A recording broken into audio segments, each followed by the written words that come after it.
I'm the only white face in this area. You don't belong here.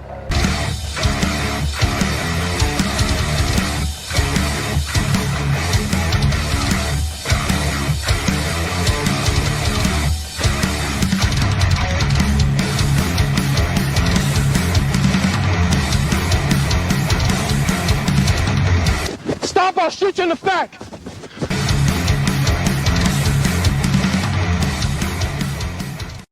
What's up, guys? Mike here. Another episode of Locked Up with Copville. I have a very special guest today. One of the best humans I've ever met. BJJ, law enforcement, great human, Master Tavares. Thank you for coming. Thank you. Thank you for the opportunity. There's so much to talk about with you. You are just one of the greatest guys. I'm going to let you introduce yourself to everybody and kind of go through your life and how you got to where we're sitting here today. Yeah, I'm start training jiu-jitsu. My name is Renato Tavares. I have been training jiu-jitsu this year in June. Going to be 51 years training jiu-jitsu. Like when I start, I'll have like some medical issues to breathe, exercise, and then I need to exercise. And then the doctor recommend doing jiu-jitsu. I was pretty close to my parents' offices. And then I started doing jiu-jitsu at 6 years old. And then since there, it's like, the jiu-jitsu for me is a lifestyle, that I live by, that I try preach, that people know how much jiu-jitsu can help with everyone, kids, adults, in all different ages or whatever they do, can really set up a great mindset for your life, to do better, to always improve. That's idea of martial arts, to always go to the next level in belt. But if you put it there for your life, make sure you mirror what you do on the mat with your life, and you're always going to look to improve, to do better, to grow as a person. In what part of Brazil were you born in? I born in Rio, born in Rio, and then was 2 years old. I moved to Teresópolis in the mountains. Okay. And then when you started training jiu-jitsu, you moved back to? No, I started training jiu-jitsu in Teresópolis, and I trained there all the way to 24 years old. And then I went back to Rio when I went to the university, and then I started doing jiu-jitsu in the Carlson Gracie. I started the Serrana Academy, and from 6 to 24 was training there when I moved to Rio before I started going to the university. And then growing up, obviously jiu-jitsu was huge in Brazil. I mean, it was soccer, jiu-jitsu. No, it wasn't big when you were a kid? Just like that, I was lucky, to have jiu-jitsu in my city. Jiu-jitsu by that time, few gyms had here and there. And then the guy that I trained, my master, grandmaster, Geni Rebelo, he training under Ilho Gracie, under the Gracie family. They moved there. The Grace family has a house there as well, but he is the one was teaching there, and then I was able to start. Jiu-jitsu really exploded after UFC in 91. I started training 74. Okay.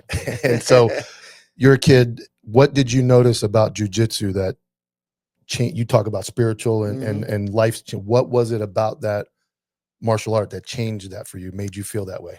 I think it's like it's time, like when you're young, when a kid, it just look like a game, play a game. But and then I start competing and move to Carlson, Gracie, and then we can see the difference between one school is more to form a human being, like they want to make sure like you teach jiu-jitsu, but use jiu-jitsu as a tools to teach about confidence, teach about set up goals, teach about lifestyle. Carlson Gracie was more about fighting. And then I have one side and I have the other side. And I think when I moved to US, I came here, I started teaching and training the American top team. I think one of those first people came to start the American top team. They brought a lot of Brazilian guys to help the Americans with ground, but we have wrestlers, boxing. The idea was mixing everything. And today, American top team is one of those big events, big teams. What did you notice between Brazil and the United States when you involved in the train? Was there a big difference between how guys took it so serious in Brazil or trained harder? I know the United States tends to be a little more lazy, a little different. Did you notice a huge difference in it? No, they have a different, yeah. Like I think in Brazil is more almost like a neighborhood. Like, if you're Carlson Gracie, you cannot train with Barra Gracie guys, you cannot train for Alliance. And here was a big mix because they try to form a big team and they brought people from all over. But I think in US, people is follow more like the regimen of workouts, diets, and training. Maybe they don't have the same talent, but I think they overall they start overcome a little bit Okay. because they have more discipline on Okay. when they decide to be an athlete. In Okay. Brazil, and in Brazil, like I said, the reality, most of the guys they start training jiu-jitsu, sometimes in their life they need to choose, or they're going to keep training or they start working, and then Brazil, Family. yeah, and S- the economy that's pretty different from So here. in Brazil, you're basically defined by your master. Whoever your master is, your Yes. neighborhood, that is you walk up to somebody and say, I'm under Carlson Gracie. Yes. They say I'm under so-and-so. And that's Mhm. how and you stay loyal to that family no matter what. Yes, And yes. you compete against like Yeah, and the then other, again, we have on 90s, we have a jiu-jitsu against luta livre, and then if now the jiu-jitsu community get together to training to fight the other kind of martial art group, but if it's just jiu-jitsu, you have your flag that you follow, that you need, like, and then I have friends in the other gyms too, but Carson goes, oh, if you do this, you creonte, almost like a traitor, stuff like that. so it's very loyal based Yeah, down there. yeah. Where here I see there's so many gyms now and it's kind of commercialized and people Mhm. go hit down there. It was like this is your Yeah, and then gym. I think the US, when a lot of people move from Brazil to US, they need to start cross training to have at least good training to be able to keep competing at the high level. And then I think that a lot of people when they move to US start create this cross training a little bit more, and then now a lot of people cross training. People bring other guys from different teams to do seminars and stuff like this. There's I think right now it's a little bit more open, but I still like the tradition of now. Okay, you can train it, but here's your team, here's your And then I think right now, if the more money get involved, and then start almost like I'm an athlete, and then I can do whatever I want. I can do here and there. And it's a mix. I think you still need to honor where you came from. Be So loyal to your. you're a kid, you said it was a breathing issue. Yes. So you start into jujitsu, and what happened? What did you notice about yourself when you started to do jujitsu? Yeah, like I was so young that I didn't even probably I didn't even know that I have a problem with breathing, but I like that the exercise. We as a kid before the class, we have a routine of exercise that we need to do. We need to do pull-ups, we need to do push-ups, dips, sit-ups, and then we go to the training. And the gym was very small. Probably say that the mat area probably was I don't know, maybe 800 square feet. That's too small. Mhm. And then we have like 20 people training. A lot of people like was kind of you're training, people sitting in the wall, and they'll kind of mix it up. The gyms there in Brazil are not like here. They'll have a amazing big facility in the wall. Yeah. Everything was small. Even at Carlson Gracie, there was one big team there, and probably the mat area was like a maybe 1,500, and they have 60 people training. It was a massive group of people, and then that stuff you start learning and to stay in your space too. Because you have so many people and you're training, you're fighting, but you need to be aware where you are. Some people doesn't, and then you step in your head. And What was it what made you want to continue? What happened when you were training that made you? Was it you had to, or did you make the choice at some point? What was that moment for you where you're like, this is my life. I want to do this and make myself a high level jujitsu black belt at some point. What happened? yeah, no, I think when I was 16, 15, and then because I trained from 6 to 15, 16, really consistent. And then I start getting, going out and try girls and stuff like this. And then for say 3 years, it was more in and out, not really consistent. And then I remember one time, me and my friend, like we went from Teresópolis to Rio to watch fight between amazing black belts, like the top of by that time. And then that fired me up again. Oh, I need to come back. I always like the competition part. Always like the fight part. I think that I still compete. I'm 57 years old and I still competing because I like the preparation. I like the be in shape and keep motivating to what's my next goal. Now I don't compete a lot, but I think jiu-jitsu give you that. I have that. I like to test myself. And then today, when I compete, I'm not competing. Oh, I want another title. I just want to say that I can go there and prove that I can still be on the mat. And I even talked for the other day about how important, right, when you, because sometimes you compete and you prepare yourself, you want to be the contender to be there and compete, but that's one level. When you go there and win many times, now how you gonna keep motivated, to be there in the high level, Yeah. and then you go back training, and then back in the weight, back in the training, like a pretty much hard training. Like I do camps, 6 weeks, right? 8-week camps, depend how big is the tournament. But I train all year long, maybe 70% of the my level of preparation. Like right now, I have been doing 2 times a week. I do weights, at least 4 times a week. I rolling. We have one Thursdays is always hard training. Saturday usually have a good hard training too, and then this normal. It's normal for us. When we get to close the tournament, and we add a little more extra training, but it's pretty much I don't have a season that I compete for this tournament, train 3 months. Now I'm gonna go all the way So you try to down to stay, start. No, you try to stay consistent at where Mhm. you can only, it'll take you a month or two to get back to competition. Yeah, shit. and then Where some it's guys I see in UFC Mhm. gain 70 pounds out of Mhm. season and then have to cut it all the way back Yeah, down. and then the one thing that I was talk for because we have been doing position, have more guys coming and train for me in the morning. It's like I was thinking, and I told them, I was like, no, like I'm prepare myself. I'm here on this level. I'm going to compete. And then I win the tournament like probably 4 weeks ago. I went to Pan Am's. I won Pan Am's. It's my 13 titles in Pan Am game. And then what I was thinking about, like, all the time I'm here, people are gonna try get here. But when they come to be here, I want to be One step above one step because you above. trained longer and harder, Mm-hmm. stayed more consistent than the guy who Mm-hmm. tried to get to where you are, but you started there and you're going. Mm-hmm. When did you what year did you get your black belt, your first black belt? My black belt got in 96. So you get your 96, you're here in America at that time.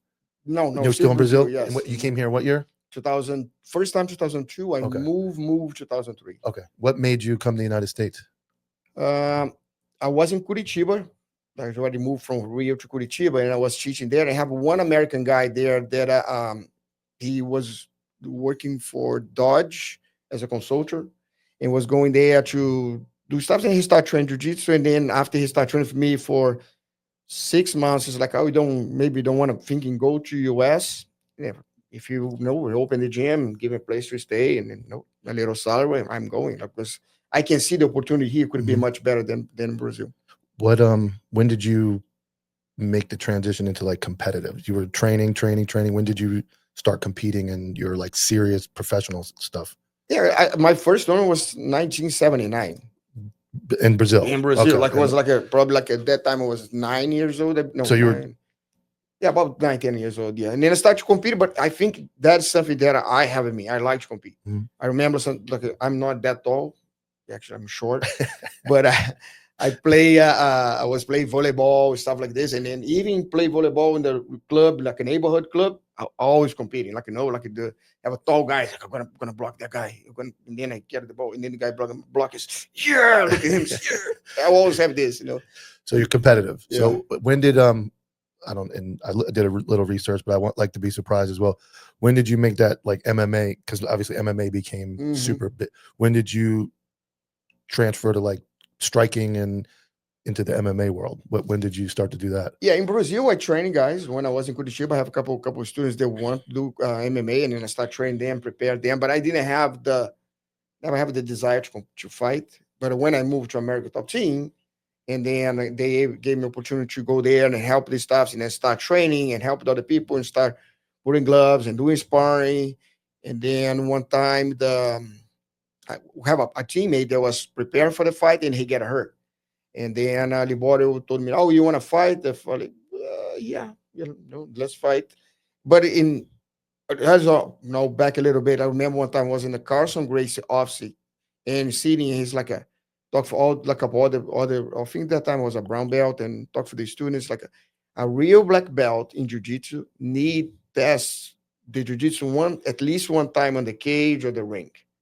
You need to A go fight, there a fight. and fight. Okay. See if what you're learning, you can defend yourself. And then when the body offers, like right away came stuff back in my mind. It's like, no, I need to do at least one. And then after that, I did 7 more. But I start late. I start what was 40, 2. So you didn't compete in an actual MMA fight till you were No, 42. I was training. No, we did a lot of open hands in Brazil. Like when I was young in this the Serrano Academy, we do at least once a week. No, once in 2 weeks, open hand. We do a lot of self defense, but once a week, we twice a week, we do the open hand. Like you take your gear off, and then we cannot punch, just slap. Slapping. Yeah, but and then you block, learn how to block, put the person down, control, and then I have that, and I was training. We did a lot of self defense today.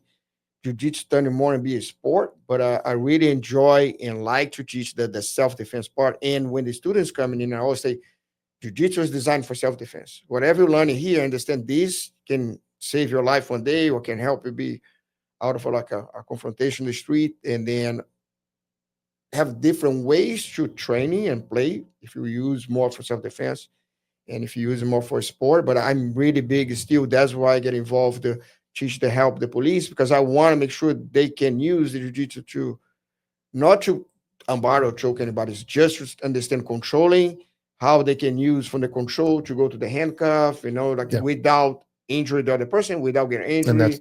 that's what I was going to ask you next, and you kind of covered it. Is why do you think jiu-jitsu Mhm. is the number one? I know you do think that way. Why do you think that is the number one? And that were some of the things. Control. I think it slows you down. What I know from my very little bit, what I noticed was getting comfortable. I mean, the first time we met, you're 145, 150 pounds, and I'm 210, and I have no chance. And people that have never done that, never experienced that, Mhm. they think because they're big or bigger than somebody, they Mhm. automatically have an advantage, which is completely false. So what is your take on jiu-jitsu to law enforcement, and why do you think it's so important for cops to learn jiu-jitsu? Yeah, I think what thing come from the beginning when I start learning, like my Geni Rebelo, my grandmaster, and then the philosophy of jiu-jitsu is use the technique to control the other person. You can be bigger, stronger, but you're learning how to control or even avoid the punches. And then if the other person doesn't know, they're going to spend a lot of more energy, and then you can save energy and then use jiu-jitsu as a tool to control the other person. Then jiu-jitsu is amazing because you're not just learning how to control, you're learning a lot about yourself too, self-control, balance, and then use that as, okay, the person attacking. Now I'm gonna take a little more time. Now I'm gonna do this move here to person think they have an advantage, they control not, but it's almost like you let the person go to that position that you can use against them. Jiu-jitsu is phenomenal for controlling the other person. No, like I said, like I'm 155 sometimes. Like don't float away right there, but I sometimes show movements for the guys 260, and okay, lay down there, and we're gonna control like this, and then the person cannot move at all. Now this week we even went over the black belt of mine. There's a black belt in the stand jiu-jitsu, and then it's like I was talking about side control, and then I put my shin, using my shoulder. Okay, now get out of there. When you have the control, even the person know what to do, have a problem to get out of there. Imagine the regular person. Then that's why I think it's all police officers should do that, because we're going to bring for you so much more calm. You understand if you need to put a hand on the person, what you can do, what you need to do, what you need to avoid. To like, because you see so many cases like videos that you see that one person almost have control, the other didn't come because they have no idea, push the other one, sometimes even grab the police officer, grab the suspect there. And then I think bring calm, bring understanding about body mechanic, body movements, how you can use your own body to make it look like you're heavier. Like Mhm. I was training for Kevin, and he's like, man, when you put a weight there, you heavy than that guy that was 240 pounds. Like it's just like a learning how weight distribution. But as a small guy, I think I learning more those little things. Sometimes when you're big, you rely on your muscle, rely on your size. Be a smaller, you can't rely on that. Yep.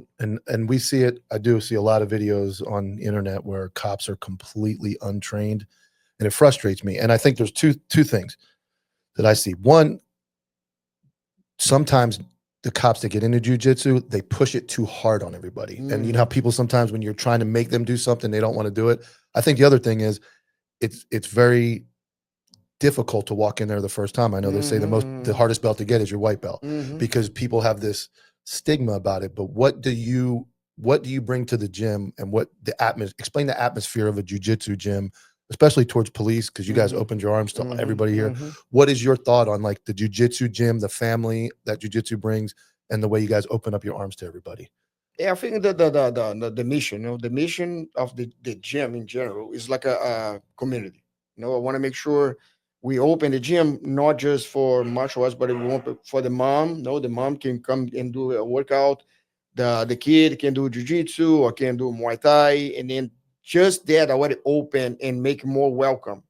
Because like a lot of people is intimidated to go to jiu-jitsu because they always see UFC. They think that is like a bunch of kicks and stuff, and it's not that. And then we create, and then we try make everybody start on the beginners class because I want to make they understand what is the mechanic of the movements, what the intention to when you do something, and then there the atmosphere is more calm, is more relaxed. It's not fighting on that class, and then they leave the class, knowing something. And my idea is with that too. That's not just my idea. It's like this. I get idea from the other gyms too, to make sure that it is easy path, because when I start training, and then when my first gym here, people get in, okay, but here's the gi belt, go to the mat, and then you do position, then you go roll. And then no, it's like you have no experience. You're gonna get frustrated, you're gonna get disappointed, you're gonna get hurt, or you're gonna hurt somebody else. Then the whole idea of that class, the beginners class, is give opportunity for people to be more comfortable, more relaxed. That's another thing that you have a lot of women's training there at the gym, because I think the atmosphere and the way we introduce jiu-jitsu to them is a little more relaxed. The people want to come, oh, so that's the class, and you see women's, little guys, and then they see everybody. And there's another thing that I when I teach that class, I know how intimidated they are, and want to make fun, like even making some jokes, because I want to make sure the person like, okay, break the ice. Yeah. And then the next class. And I think what's important as well is maybe we don't have many jiu-jitsu gyms. We're a smaller area. There's your gym. I don't really know of any others, but some of these guys in bigger areas, I think it's important for them to check the mission of the gym, because there's gyms specific to fighting. And for cops, that could be a little dangerous because you get into the striking jiu-jitsu combo. Obviously, we as cops are not out there to beat anybody up. We're out there to as peacefully and non-violently as possible take somebody into custody using the just enough force necessary. But some cops, I think you have to shop the gym. I would say check the different gyms, see what the mission of that gym is, because your gym is very family friendly. There's kid, like you said, and walking in, it is difficult. I remember walking in with JoJo. She was already experienced. For me to walk in there, even as a cop with 18 years experience, I think when I walked in, it's like, well, this is a lot. And then you're putting on a gi. Guys are weird about the gi. Guys are weird about their feet. Some guys, but you guys create a very family atmosphere. And I guess some of the things I would say to people that are check the gym in the area. Maybe the first one you walk into is not the right one, but that is what I think is the hardest thing for me, was walking in that first day going, oh boy, it's a lot. And then even on the fight part, like we get it out of the beginners class, go to the advanced class. I think that we still, even say fighting, because the whole idea is like testing what you're learning, and then you want to kind of do better. You want to, don't say win, but you want to make sure by the end you have more control. But the more important, like you respect each other, like you go there hard training, like you go really hard. By the end, you shake hands, hug each other, like, oh, great training. Yeah. And then that's another thing too, that is not just about, you can really go really hard. I can remember the Carlson Gracie was known as a fight gym. But by the end, we see to hug each other and talk for a long time. And then but when you touch the hand to training, and then it's a hard training. Yeah. And in this, of course, we say, make sure you give a hard training for your partner, because you want to prepare him for he go to compete. And then there's like when the cop go to the training part, they're gonna have a hard training, but they're gonna still have the respect. That they know they can put their hands on, they can go hard. I mean, with a lot of leverage to control and stop. And then there's another thing too. When my first gym, because we more oriented in on the self defense, we learning that we can control, even go to submission, but now can let the person know, look, from this point forward, I can hurt you. Mhm. I remember I have a situation. Probably was 12 years old. That was vacation time. Have a lot of friends came, and have this guy was a friend of my friend that I didn't know. He walking in, and then he start pushing people. I said, look, you're in my house. No, I don't know you. If you keep doing this, just leave. And he started, the attitude came against me, faced me. I said, man, just get out of here. And then he tried swing. And because I have the self-defense part, I drop it. I put him down. I control his arm. I put his arm in the back, did the Kimura. And without throw a punch, nothing. Just use jiu-jitsu. Blocking, dropping, putting down, control, went to his back, control his arm, say, look, you stop, we can feel that can break your arm. Oh, yeah. Okay, you're gonna stop, yeah, gonna stop, let it go. And then he did again. Try swing again. And then I did no, put him down again, same movement, control his arm, push his arm. You are gonna break your arm, can feel you're gonna break your arm. Yeah, yes. And you feel I can break your arm because the next time I'm not gonna let you again. I'm gonna break your arm. And then he stopped, and then 2 months later, turned to be a friend. But you learn in control. That's the one thing in jiu-jitsu you learn to have self-control too. Yeah. Balance, self-control, confidence, all these kind of building you a good character. Like when we as a police officer, you're gonna talk to somebody in the street, you have the confidence that the way you're gonna talk is calm, relaxed. But if you don't have something there, you Yes. can.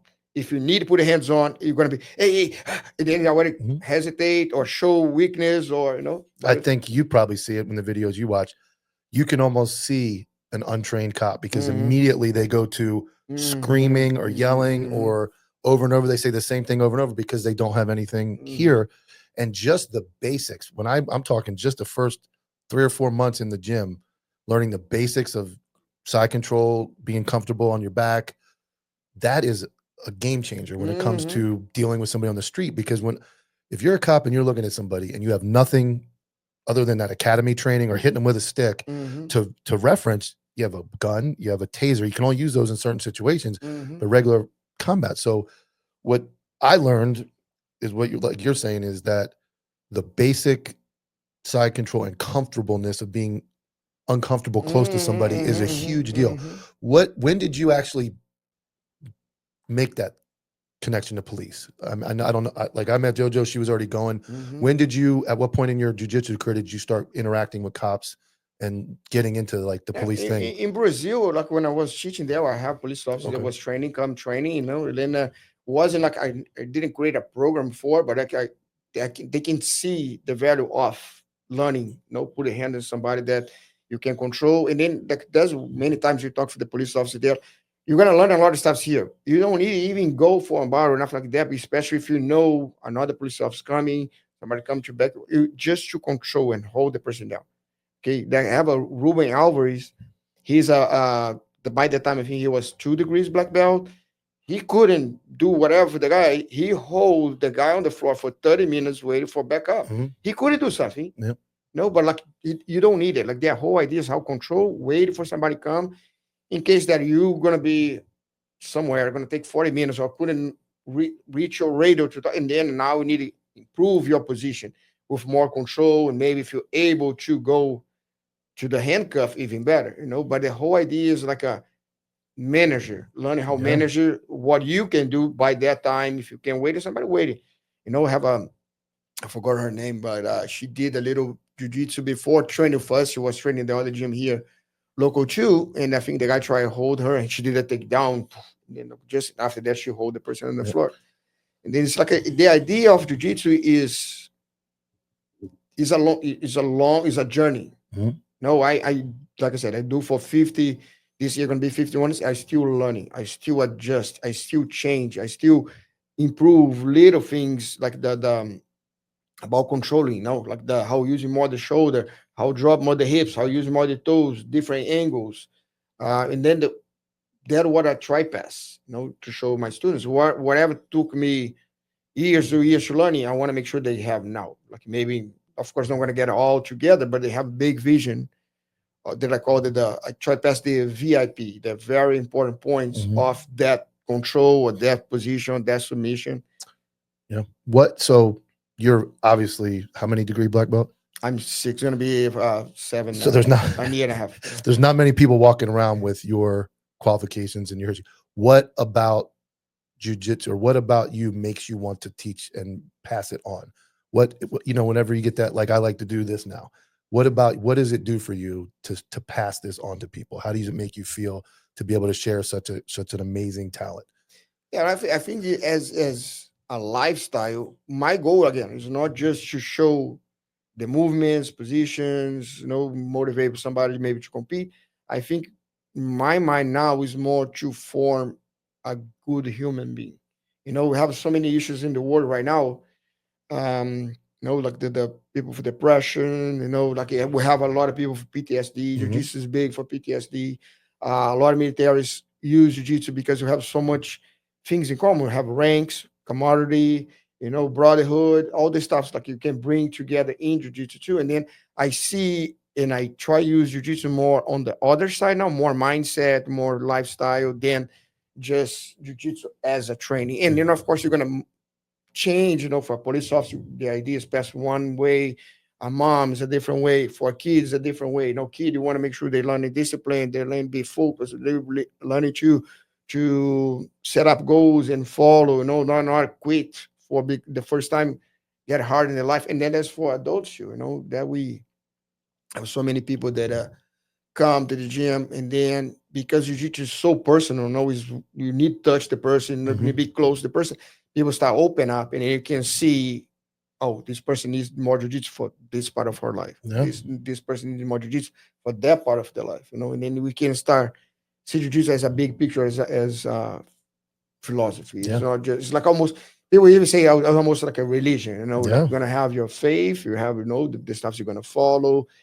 When you walk to the mat, you go there. Sometimes you stress, you walk to the mat and you go there. You can't think about the problems because people are gonna choke you, gonna unbar you. And then it's kind of almost therapy too. Have so many benefits that jiu-jitsu can bring to the person.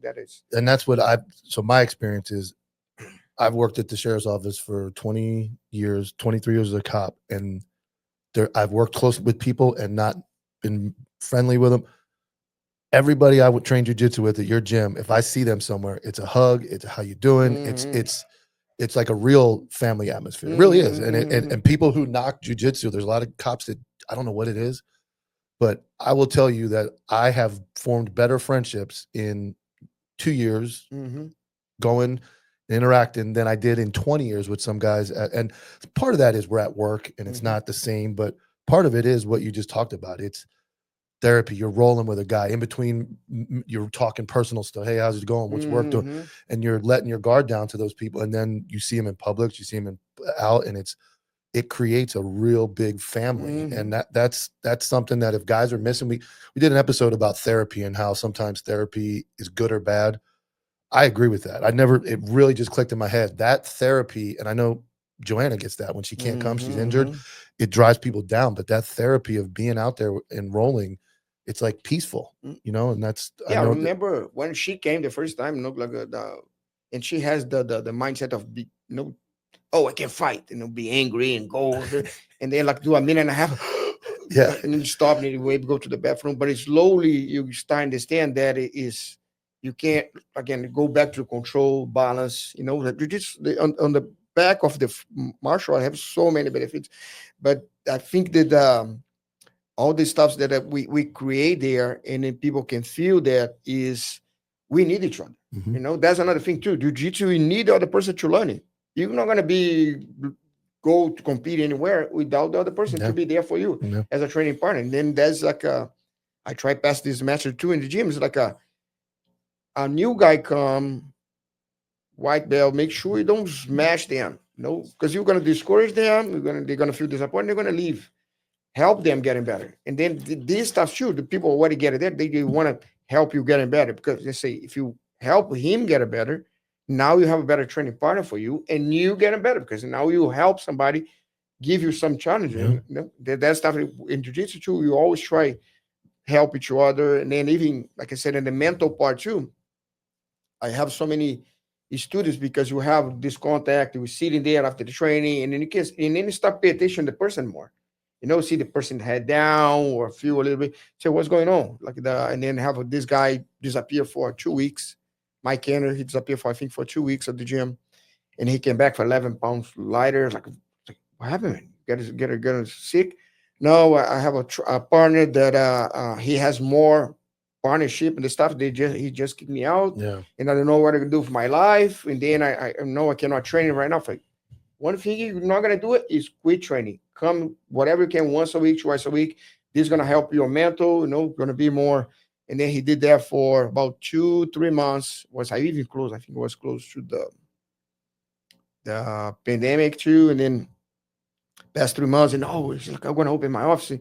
And then a year and a half later, he was opening his second office. And a lot of people that was working for him and the other company moved to work for him. Mm-hmm. And then like jiu-jitsu help him. And then he said, "My jiu-jitsu saved my life." Yeah. Because you never know what a person can do when you go in that kind of struggle. Yeah. And then that's why a lot of people use jiu-jitsu if they had PTSD and then they're able to overcome. I actually there. She was ex-military, and then so many times, we will talk about the issues, the depression, maybe go into even the think about suicide, but then it's kind of how jiu-jitsu can pull you back out of there. She compete twice, and then for a person to have PTSD to compete is it's a huge step. Yeah. Yep. And then and then we started talking one day. I did a podcast for her, and then she said that when she was bringing the kids, she needed to stay outside. She couldn't deal with the noise. Mm-hmm. And I was there calling her, come training. I didn't know she has PTSD. Come training. And then it's like she said, I almost stop bringing my kids because I always invite me. But as soon as I step on the mat, I can see slowly. And then she has up and downs. Yeah. But when she went to compete, the last time, she said a week before, I'm not going to compete. I said, you will.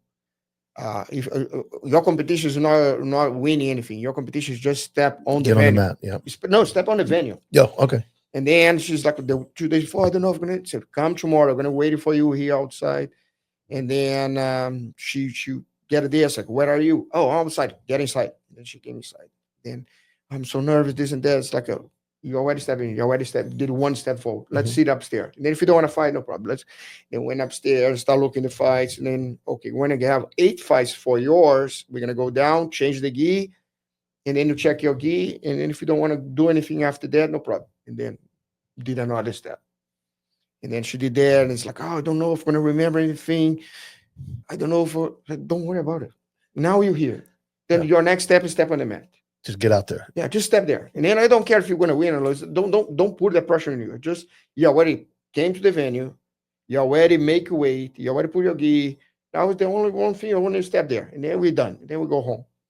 And then she went there. And the first was 5 minutes. The first 2 minutes and a half, and then I was talk for her. Do this, do that. And then you can see she looked at the side and her face changed. Poof. She woke up there. Like the training came back. Yeah, and then she started competing. And then she won the fight. Excellent. And then, now we get out of there, and they say, my arms. They start crying. You feel the anxiety. Said, let's go outside. And we went outside, and she was crying. Amanda was over there too.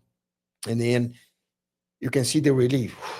And then she came back inside. It's like, I want to fight again for you. No, not going to fight again. No, we passed what we want to do, accomplish here already. No, the victory is like already over. Do what we came here to do it, And then after she started create a group, a fellowship for the girls, and then now you see her helping other people overcome things too. And you won't say it, but I'll point out you did that because of the big heart you have, and that you are a great. And when I said that at the beginning, you're one of the time I've known you, just your generosity and your willingness to stay late, help people. There's not many people that do what you do. And I'm sure that made you, watching her transition, made you probably feel better than your own accomplishments. No, and then it's like, this is one story. And then have Mike Kenner's another story. And then so many stories. And then have people that teach in Brazil in 99, 2000. And then once in a while you get a message. Man, you changed my life. No, you have.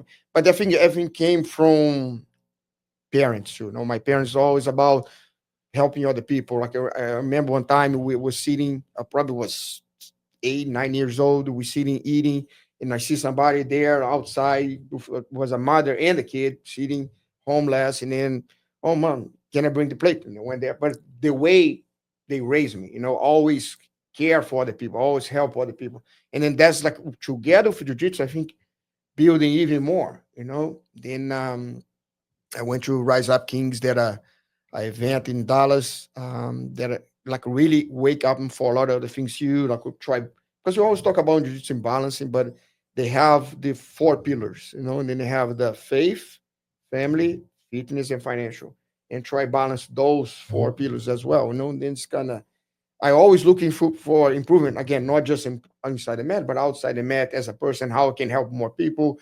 When Ashley, we did a podcast for her. She gave me a book about how jiu-jitsu help with PTSD. This is all about growing. I think in my mind is like, no, I never gonna. I always gonna have the desire to know more. How can help more? How can, we do events. A lot of times have a Haiti have a earthquake. We did event for sending money there. We put event to raising money to send to Nicaragua to building houses. I think is a, we learning, we grow, we getting better. I think it has the more the faith side, that if you get all this, use that to share and help others. That's kind of just pass through. Help others getting better, and then see. Maybe they don't see what you see. It's gonna try show them the other side too. That a lot of people make money and then they get a better job, make more money. Oh, get a better house. I'm gonna be this. It's like, but when you die, the stuff's not gonna go with you. Gone. And you're the way you look at it, you're able to, this is getting passed down. You affect that girl's life. She gives it to her kids or a friend, and pay it forward. Yeah, you're paying forward. Try do the same thing with my daughter. Like she has every Christmas or birthday, she get a new gift and stuff. So it's like, oh, look, you don't use all this. Separate what you don't want. Let's go to the have a place here in Vero on the 4th Street that try to take people out of the street. And then, let's donate you what you don't need. And then I try pass what I learn, forward to her as well. So let's talk about your the actual competition. You got into your nickname was the Wizard. Well, you got a couple different nicknames. I saw the Wizard. Yeah. What did you go by when you fought? Did you have that was like when was doing MMA in American Top Scene. Somebody put him the Wizard. The Wizard, because like I almost like everything the people ask question about stuff, I have an answer. And it's like, oh, you make it so simple. Yeah, but you guys complicate jiu-jitsu. Jiu-jitsu is simple, Like, so what did you notice from jiu-jitsu training, just jiu-jitsu, to when you got into the mixed martial art? What was the big difference that you noticed? No, like I said, I was training people in Brazil, and then but I wasn't be there to fight. When you started doing it, but I did inspire for my students and everything. And then actually my first fight was more calm than I was with training for a jiu-jitsu.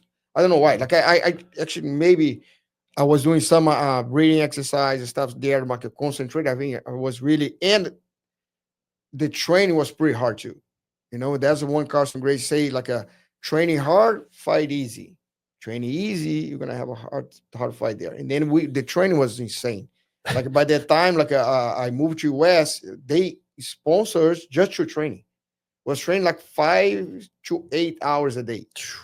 Because some days, like I have a condition in the morning and go judo and go back, be part of the jiu-jitsu stuff, and come back and do something else. Then, but it was go back, eat something, relax, sleep, come back and train. Every day. Yeah. And then I was like, the time was I was 38, I believe. And then I was like in the best shape in my life. But it was just eat, training, sleep, eat, training. And how long was it? How long did you train before the fight? I was here probably 6 months, but I was training, helping other people. When they say, "Oh, we have a fight," it was just 3 weeks notice. Okay, but so you were ready anyway. Yeah, but that stuff. And I know when we see it on TV, guys get hurt, and there's always a backup guy. So there's always guys staying in shape, ready to go. And that stuff is told in the beginning. I don't have a season. I train all year long. Yeah, I just the intensity go a little bit lower, so you're ready to kick it. So you're probably. How did the first fight go? Yeah, like that. Right now, I'm doing. I just did the Pan Ams 4 weeks ago. Was doing weights, and then I did 2 weeks. Just kind of recover, and then I started. And then now 2 weeks later, I'm already in the same weight I was doing. Now my goal is going hard. And then next time I'm competing, I'm not going to be here. Like I said, I'm going to be on next year. Then like it's compete against yourself. Always be better. That's another thing. In jiu-jitsu, in your life, in your business, is always how I can improve. And people, oh, you train so much, man, you train so much, you lift the weights. How you can do this? I think I'm doing this. Who is the person that has the same age as me and do ultra triathlon? Yeah. How much time they put? Yeah, I don't yeah. put an even like this. Yeah, but you noticed, and I'm sure everybody, even the gym, you noticed that this makes the rest of your life easier. I'm sure you're healthy. You're not. I mean, injuries happen. All of us have injuries, but I think you're gonna stay healthier by competing and being ready and tip top shape versus, like you said, guys get out of shape and they let their guard down and then Is a vision too. That stuff I think like people talk about visualization. Like you see your future. Like I have one other guy. Thinking what is his name?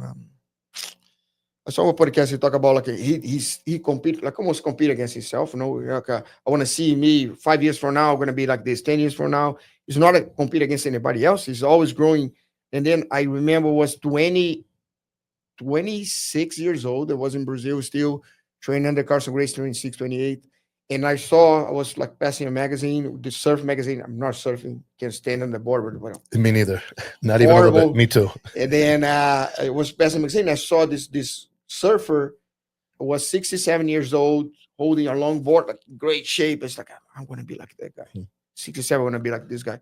And I still have the image, like big mustache, black and white pictures, like big surfboard. I want to be like that guy. And then now this keep me moving that direction. I have a guy in my gym that he's 68 years old. He's Coast Guard, great shapes. And it's like sometimes he joke, oh, I want to be like you. I want to be like you.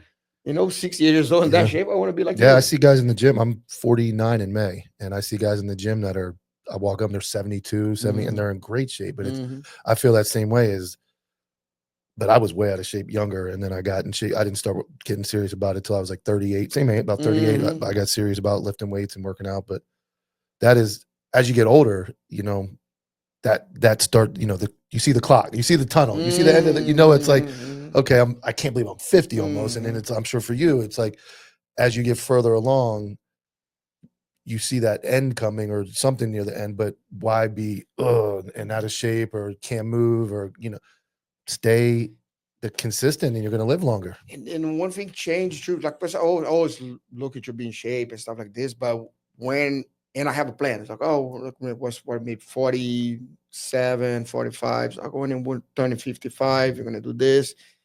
And then my daughter born changes things. Yeah. And then it's like, I have this vision from 10 years. Now my vision is 15, 20 years. Then increase like 15 years ahead. And then now, I need to take care more myself to be more shape, to be here for her.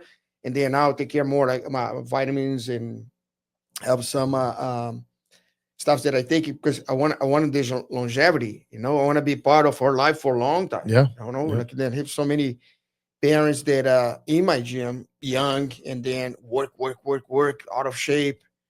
I said, man, what are you guys doing? Man? You guys thinking now your daughter's right here, like 8 years old. You need to think the longevity. You need to be for her. You want to see your grandkids, And that's where like JoJo says a lot. People as cops, we promise our family we're going to come home at the end of the shift. We're going to do all these things, but most cops they don't do anything to help that. I'm too busy. I can't go to jiu-jitsu. I can't go to the gym. Well, if you're not in shape, especially in the police world, you're not in shape, you're not training, and you're not ready. What promise are you making? You're telling everybody, your family, I'm going to make sure I come home every night, but you're not in any kind of shape. You're not doing anything to make yourself in that shape. So, and a lot of times guys will have excuses. Oh, I'm too busy. And I got to get home. I got to get this. But there has to be some balance in there where you do it because you want to stay in shape and you have a daughter and it's fun. We or cops, their life depends on it and they still don't do it. And I think that's where a lot of the frustration comes in the police world. It's really divided. It's guys in shape and then there's guys that just don't do anything. And then even like as a coach, like teaching stuff, like you see people and you need this. Why you quit? And then a lot of people because it's easy to quit and give excuses. And today I was talking to the guy about like this guy's he has an AC company. He training for us, the family training for us. He stopped about 2 years ago. And then he was like, "Oh, we need to come back there." So, "Oh, the price, this and that." And then he start right away. He recognized, yeah. And then I stopped there. Look, I put 8 pounds. My kid put 2 pounds. And then I say, "You need to." And I told the gentleman because you're gonna see it. Tell him he need to invest Yes. in his life. Yes. He's not spending money. It's investment. Yes. It's investment for Yes. him. Be there for And his he's kids. an air conditioning guy. Yeah. You're talking about cops. Mhm. Investment should be Mhm. like I go to work tomorrow, or a cop goes to work tomorrow, and somebody might want to kill you. Mhm. And this guy's an AC guy, and he's worried about a gut. You Mhm. got people shooting at you. You got people trying to kill you. To me, it's you have to invest in yourself. And if you tell your family, "I'm going to come home tomorrow," Mhm. what are you doing to make sure you come home Yeah, tomorrow? because like even regular people don't cannot, because all the stuff you see on the TV happen here and there. You a regular person cannot promise you're gonna come back home. No. Like, and then but your job is dealing with bad people. To get you home and me home, because you're a citizen, so I'm Yeah. here I'm supposed to protect you. Mhm. But just like anything else, if I'm not ready, how can Mhm. I help you? Mhm. And that's where I think this big disconnect in the law enforcement community is this. It's as technology and as social media has shown the problem. Every day there's a new video. BJJ Cops, Brennan is a good friend of mine, and he teaches the curriculum for law enforcement. And every day he posts a new video, or every 2 days, and you see cops just cannot control just basic, can't even grab a person, and they're getting paid a salary to protect and serve. And as a cop, if I start to get mad at them, or if I start to tell them the hard things like you're not ready, you're fat, you're out of shape, Mhm. it's almost like I'm the bad guy. Yeah, but this is the standard now in society. Those the standard society have changed. Yeah. Like before, like when I was young, you see people out of shape, but it wasn't like right now. You see everywhere. Like people. Oh, because of my job, my this and that. Like, man, take you an hour, 45 minutes, 3 times a week. Yep. Like Jeremy, the guy trained for me as a black belt too. When he comes here, he training, he lift, and then he go home, go back to California, pass there 2 3 weeks. I feel like 2 times a week, Something. 45 minutes. Yeah. Yeah. And then he come back. Oh, my joints, my dad. Of course. Because we just do the workout we do is Tuesday and Thursdays for 45 minutes. Separate 2 hours a Yeah. week, and maybe another 2 hours to training, do a little roll. Yeah. That's it. Yeah. And In cops. 7 days. Yeah. 7 days in a week, 24 hours in a day. And then you have 4 hours. They need 4 But hours they won't. a week. They won't miss that football game on Sunday. They'll watch that. They'll watch the UFC fight, stay up till 1 a.m. They'll go to dinner and have 5 beers at Outback and do all. And then they'll tell you I don't have money and I don't have time. And I in your world as a business side, that you really can't say much to people. But in our world as cops, somebody has to say that. Like, what the fuck are you doing, man? Like, I don't what talk are you with that doing? words, but I tell people, Yeah. like, look, this is like, oh, it's getting expensive. It's like, where you spend the money? Yeah. Well, you get a Starbucks, you get a Dunkin' Donuts. Like, Yeah. how much money you spend there? Make your coffee at home. Get the stuff in the supermarket and make it in a house. Yep. Make package stuff to bring for lunch or for dinner. I mean, you can walk outside, and then if exercise, you could. The street is right there. You can walk. Sometimes and the jiu-jitsu you have to go to the gym, but the dual thing is be trained and be in shape. And there's no excuse. Gym, you don't need a gym membership. You can do it right out in the front yard. You can do push-ups, sit-ups, pull everything right here. And that's what I see. And I think it's getting worse and worse and worse in the police world is as we have more people like you that offer all these services, less people are taking it. I'm sure if you go back 40, 50 years and there was as many jiu-jitsu gyms and people had access to that, those cops or those people 40, 50 years, you wouldn't have been able to, you'd have 10 gyms because all those guys back then wanted to be in shape, there was a different mindset. And I think now the cops just don't think the same way. It's just, and there's too many things. There's podcasting. There's too many things that get people's brain and they don't do the old fashioned. Yeah, but come back to the how society changed. Like before, like remember, like they have sometimes pictures on the social media, how parents talk for kids because they didn't do nothing, maybe didn't do the right thing on the school. And then to go there, oh, let's go to the school. And then now is the parents and the teachers talk to the kids. Now is the parents and the kids talk for the teacher. Yeah. Yes. Yes. Like Yeah. my daughter is 8 years old, and I think she came in life the time already settled. I think that now have more time. And then she's 8 years old. We're gonna do 9 in September. She doesn't have phone, Hmm. doesn't have tablets. No, she read 2 books a day, and then she go outside, play, create things. Yeah. Be creative. Now parents like, oh, here, people start crying. Phone, oh, Yeah. tablet. Yeah. No, and then You- the kid is gonna be educated by that. It's terrible. You go to restaurants and the kids are screaming, yelling at their parents, stick the tablet in their face. I've been flying a lot lately for the job. You get on the plane, the kids are screaming at their parents, yelling. They throw the tablet at them. Like that stuff didn't. My mom would have kicked my ass. There was nothing to do. You had to go play. You had to. Yeah. But this new generation of cops has the access to all this. They watch stuff, and then I think they've gotten heavier. Fast food is bad or worse for us, and the thing, everything that's easy, like you talked about Dunkin' Donuts store, it's all easy. It's so to be in shape and to be trained jujitsu is not easy, but the benefits of being physically fit and trained outweigh. And every time I see a video, I think, do you want to be that video? Do you want to be that guy in that video? And then it's like, even when they are, I've had cops at the agency when I worked that got their ass whooped, and then they come for a week, 2 weeks, and then it's hard again. So it's frustrating in the police world to have access to people like you and the programs that you guys offer, and nobody takes it up. And I know you guys do a huge thing. I mean, tell us about the law enforcement stuff that you do for just cops. You have the gym for just police. What do you do? What is your Yeah, like a lot of times I even like go for when we started. I think it was like a free coming in. Yeah, Like I no, I remember. just want to make sure you have opportunity to be better cop. And then even like cops before the program we have, we always give 20% discount for the police officers. And then sometimes I go different place. Oh, we have this group here of police officers. I'll give like 40 minutes. Tell them I'm going to be there 40 minutes earlier. Teach them. I show some stuff. And then I think again go back to give back to the community. The community give us opportunity to have a business, give opportunity to have a good life. And then that's I think one thing in jiu-jitsu, always like a give back.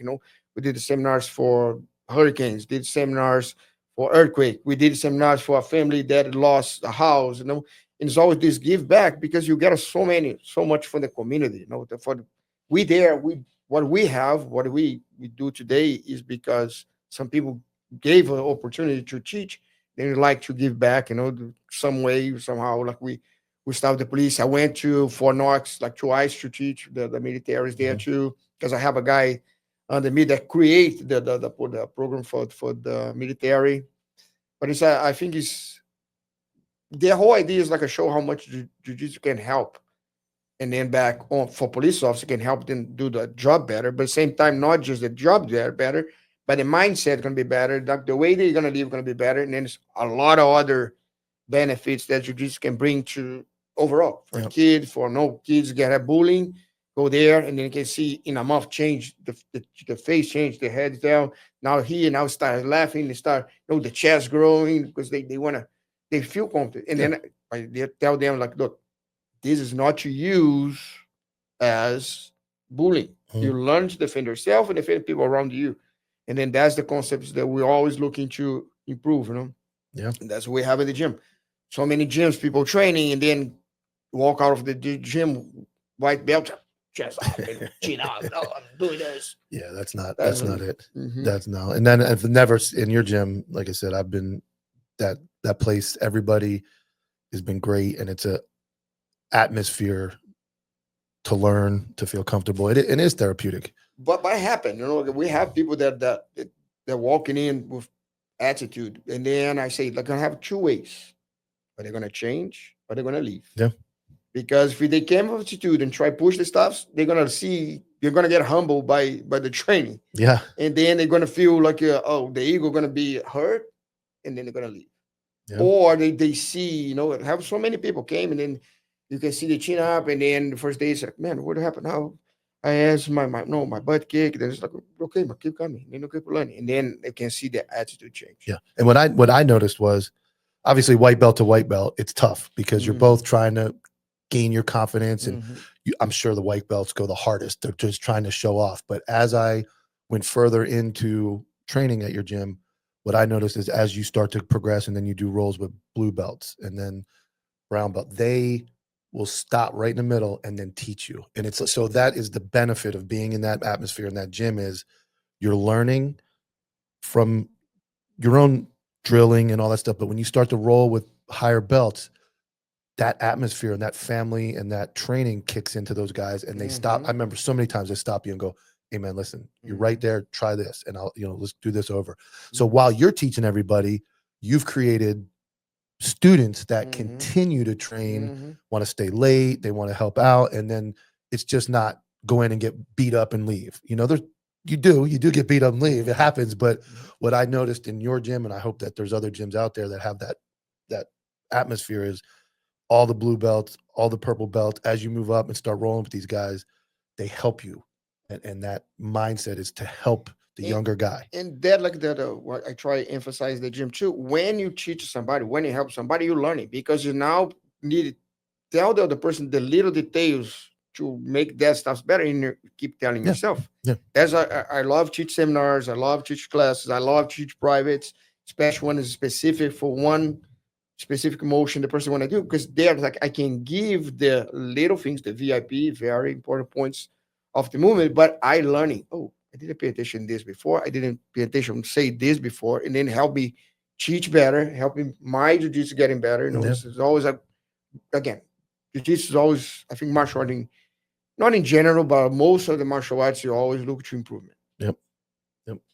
What is your next goals? So you're here now. You just competed. You said I know you have a big plan in your life without your kid. What is your next achievement that you're looking for in jiu-jitsu? Yeah, I think right now it's like I just see all the opportunities that I can share how jiu-jitsu can help people. And I have a podcast as well, but we have not been consistent. I need to be more consistent because then we can pass so many messages to other people like you do here right now. To people know that have people that have the same struggles or have the same thinking about one thing or another, like how training. I don't want to train you.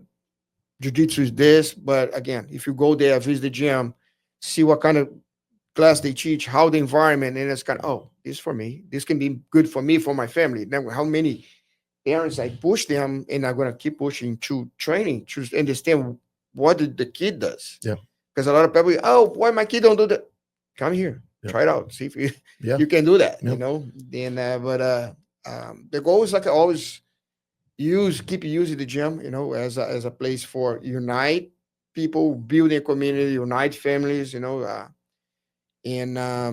we right now start doing tournaments. We did the first tournament for white and blue belts, and the next one going to be a white, blue, and we're going to do a purple belt, and then now we're going to working more on adding events, local events that can grow maybe for maybe state event or stuff like this. But that's the next goal. Like we have a couple of things we want to grow in the gym, but next step is like start let more people maybe watch what jiu-jitsu is. People can see it is a fight, but then like those stuff that really make me happy. This tournament that we did 2 weeks ago, we have eight gyms, different gyms, people competing, fight each other, finish the fight, they hug each other, people clapping, they bring that different atmosphere there.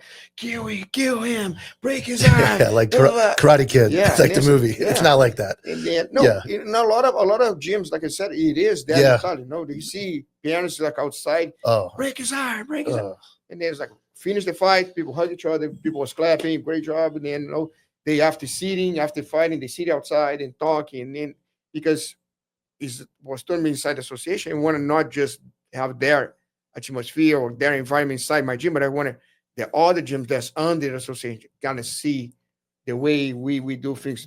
If you travel for my schools in US, we have about 20 schools in US here. Every place you go, you're gonna be welcome. Like the people are going to see you as a fresh meat. Let's kill this guy. Let's break his arm. Yeah. So my final take, and I'll let you finish, but here's my final take for this.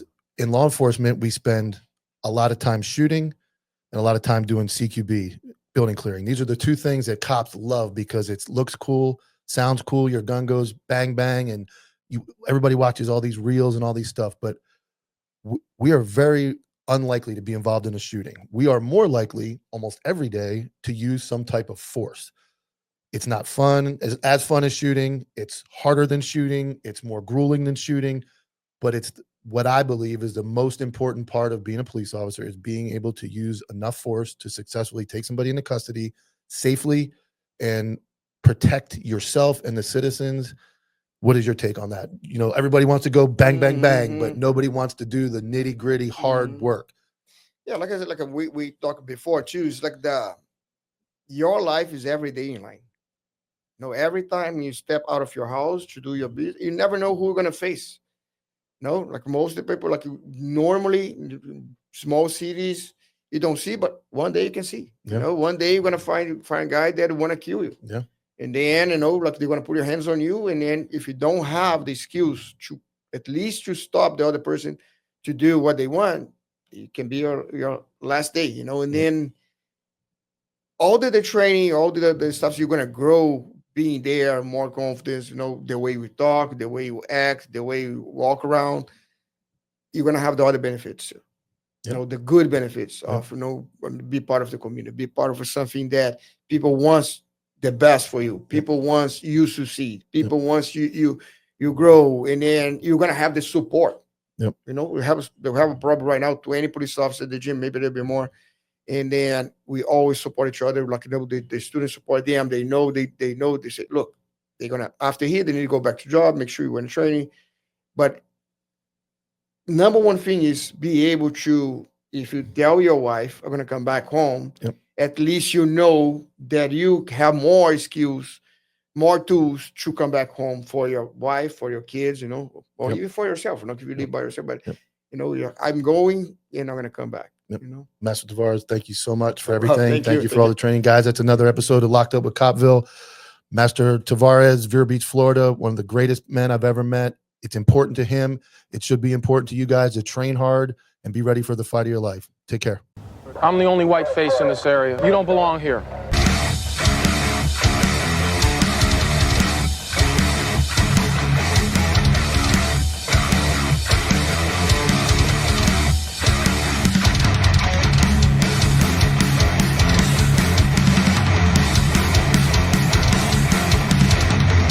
Stop, I'll shoot you in the back.